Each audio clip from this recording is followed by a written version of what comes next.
So every year, whenever the crime statistics come out in St. Louis, all the people from the police union and all the big fans of the cops, they always get on Twitter and they're like, see, look at all these unsolved murders from last year. Look at all this violence. Give it to the cops. Who's going to solve all the unsolved murders? Who's going to stop all the violence? And I'm always like, probably the same nobody that did it last year. Law enforcement's weird because it's the only profession where the argument to get a raise is, hey, we're bad at our jobs.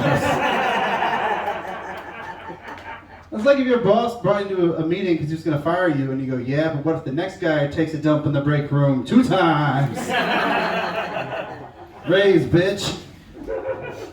That's all it is. Yeah, they're real fucking dumb. Like there's this lawyer I know in St. Louis, she was telling me the sheriff of St. Louis had a warrant out for one of her clients, and he wanted to personally deliver it. So he went to the address 4 times. But the address that he had was a P.O. box. If you don't think that's funny, you haven't thought about it yet. It means that this man got into his police car, drove to the post office, waited in line, and was like, where is he? We're like, nobody lives here, sir. This is a post office. And he said, yeah, well, if he comes back, you call me. Then a week later, he's like, well, gotta go to the post office again. All month, he did this 4 times, called the lawyer, and she had to say, sir, you're not gonna find a human adult man inside of a 6 by 11 inch metal box. That's how dumb they are. And I know what some of you might be thinking, Jeremy, wasn't there just a school shooting less than a mile from your house? Didn't the police show up and immediately kill the shooter? Isn't that heroic? No one's ever accused them of being shy about killing people. There's protests about police brutality in the city every other year. They're getting practice in, okay?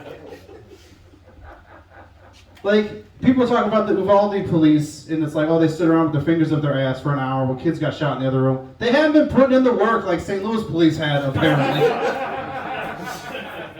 They're shooting unarmed people. They're shooting armed people. They're shooting fellow police officers on multiple occasions I can remember. They're dedicated to the craft. There's a bar less than a mile from that school, and it's called Bomber O'Brien's. And in 2019, 2 police officers went there, off duty, got shit-faced drunk, got in an argument with a man, and then fired their guns at him in the parking lot. They're even putting in the work after work hours.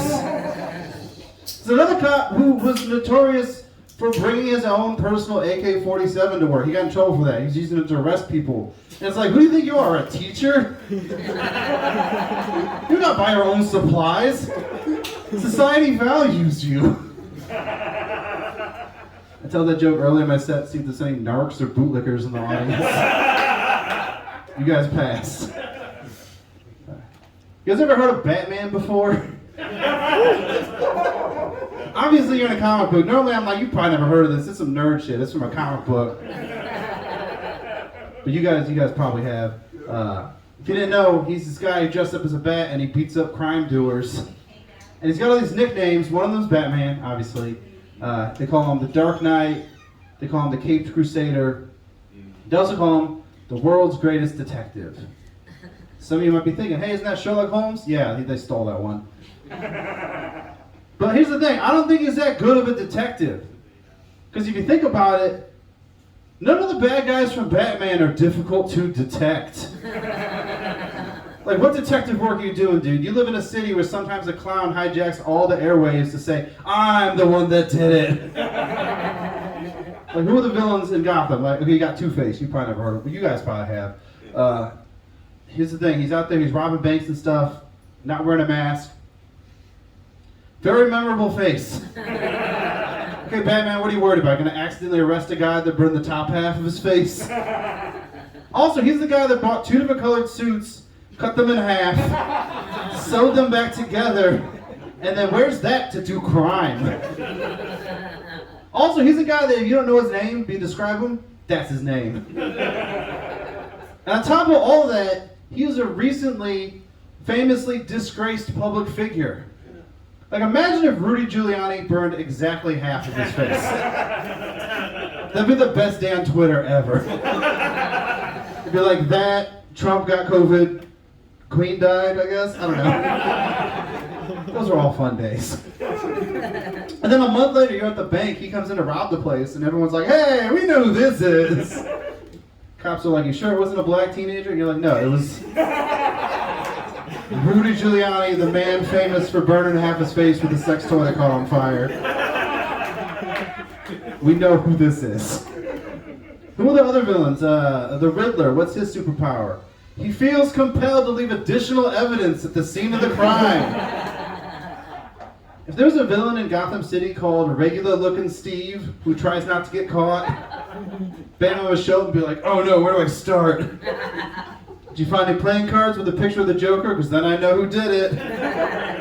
No? Well, did the culprit resemble a penguin? No, it's just a regular dude. God, I hate when it's a regular dude. So much easier when it's a crocodile, man. Nobody was frozen or died of a poison kiss? Ah, crap. Look over there. He just jumps out the window. Also, in that one movie, it took Batman 2 hours to figure out that Bane's weakness is being punched in his breathing mask. I